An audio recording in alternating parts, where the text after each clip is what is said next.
आज की बात अब हर शाम सोमवार से शुक्रवार 8:30 बजे से। अब बात आईएनएस अग्रे की करते हैं। नौसेना का एक अत्याधुनिक स्वदेशी anti submarine warfare shallow watercraft है।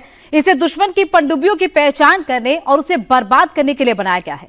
यह अर्नाला कैटेगरी के anti submarine warfare shallow watercraft का चौथा वॉरशिप है। आईएनएस अग्रे टॉर्पिडो, स्वदेशी रॉकेट लॉन्चर और अत्याधुनिक शैलो वाटर सोनार प्रणाली से लैस है। ये समंदर की गहराइयों में छिपी पनडुब्बियों का पता लगाने के साथ साथ उन्हें तबाह करेगा। उथले पानी में पनडुब्बियों को ढूंढना सबसे कठिन माना जाता है। ये वॉरशिप एडवांस सोनार प्रणालियों की मदद से इस काम को बखूबी अंजाम देगा। छोटे आकार के बावजूद ये जहाज बेहद घातक मारक क्षमता से लैस है। इसमें पनडुब्बी को मारने वाले रॉकेट लॉन्चर्स भी लगे हैं। यह आईएनएस अग्रे है, anti submarine warfare shallow watercraft. साधारण शब्दों में समझ लीजिए कि उथले पानी में या फिर जहां पर बड़े वॉरशिप्स, फ्रिगेट, डिस्ट्रॉयर नहीं पहुंच पाते, उन सब जगहों पर यह पहुंचकर दुश्मन के सबमरीन को ढूंढता है और इसीलिए इसे सबमरीन हंटर भी कहते हैं। पूरी सक्षमता के साथ अर्नाला क्लास का ये 5वां शिप है और अब ये बनकर तैयार है। भारतीय नौसेना की ऑपरेशनल कैपेबिलिटी को और बढ़ा रहा है। कितना इंपॉर्टेंट है ये और कैसे गेम चेंजर के तौर पर आप इसे देख रहे हैं? क्या नाम है आपका? मेरा नाम लेफ्टिनेंट कमांडर पीयूष पांडे है। मैं इस जहाज का इंजीनियर ऑफिसर हूँ। सो अभी आप देख सकते हैं कि ये जहाज it's 5th of the Arnala class ASW shallow watercraft. So इस जहाज में खास बात यह है कि हमारे जो वाटर जेट प्रपल्शन है, ये जहाज सबसे बड़ा है इंडियन नेवी में। अभी तक का सबसे बड़ा जहाज रहा है ये, जो कि वाटर जेट प्रपल्शन जिसमें हम लोगों ने इनकॉर्पोरेट किया है। जो पिछले जहाज रहे हैं जिसमें वाटर जेट प्रपल्शन रहे हैं, ये उससे थोड़ा सा कुछ ज़्यादा ही आधुनिक है। और इसमें हमने और भी बहुत सारे इंडिजिनस जो कॉम्बैट मैनेजमेंट सिस्टम्स हैं, इलेक्ट्रॉनिक वॉरफेयर सिस्टम्स हैं, वो हमने इसमें इंस्टॉल किए हुए हैं।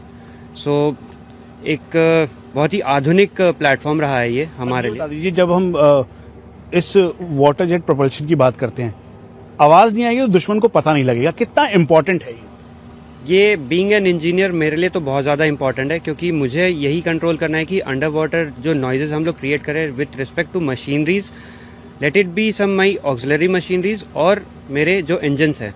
तो ये वाटर जेट हमें 2 प्रकार के लिए बहुत ही मायने रखता है हमारे लिए। एक जो हमारी स्पीड है, जो हमारी एजिलिटी है, इसमें ये वाटर जेट हमारे बहुत ही कारगर साबित हुए हैं।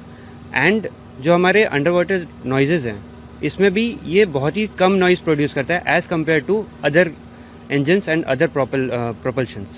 आपका क्या नाम है? और जब हम पूरा ये एंटी सबमरीन वॉरफेयर देखते हैं तो सबमरीन हंटर के तौर पर आपको जाना जाता है। आपका मोटो को किस तरीके से डिस्क्राइब करता है? मेरा नाम लेफ्टिनेंट कमांडर ऋषभ है। मैं शिप का एग्जीक्यूटिव ऑफिसर हूँ।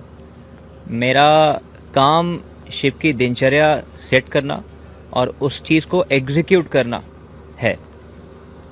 बात करें डॉल्फिन हंटर, सबमरीन हंटर की, तो हाँ, शिप का मेन जो काम है, जो उसके कॉम्प्लेक्स सेंसर्स हैं, सिस्टम्स है, वेपनरी है और उसका कॉम्बैट मैनेजमेंट सिस्टम है, इन सब को एक साथ इंटीग्रेट करके एक सक्षम तरीके से उस चीज़ को डिलीवर करना है। तो हमारा जो कार्यकाल है वो 4 भागों में डिवाइड होता है।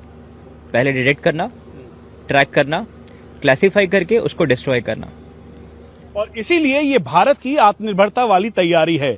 हम आपको बता दें कि भारतीय नौसेना इस समय चाहे कोस्टल सिक्योरिटी हो या फिर उसके अलावा आगे Indian Ocean region, blue water पे डोमिनेंस के साथ जो लाइक माइंडेड कंट्रीज हैं, उनके साथ अलग अलग जगहों पर एक्सरसाइज भी कर रही है, ऑपरेशनल एक्टिविटीज में पूरी तरह से इन्वॉल्व भी है। और इसीलिए ये एंटी सबमरीन वॉरफेयर के लिए ये शिप बेहद इंपॉर्टेंट और गेम चेंजर के तौर पर देखा जा रहा है।